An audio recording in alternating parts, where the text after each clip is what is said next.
লাটিম খেলা আর ঘুড়ি ওড়ানো, আম কুড়ানো আর পাতা পোড়ানো, ছোট্টবেলা সেই বন্ধুরা কই, কেন আমি আর সেই আমি নই।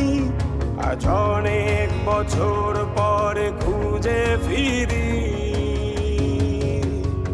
কোথায় আহারে আহারে আহারে শৈশব, কোথায় হারিয়ে গেল যে আহারে কৈশব, কোথায় আহারে আহারে আহারে শৈশব, কোথায় হারিয়ে গেল যে আহারে কৈশব।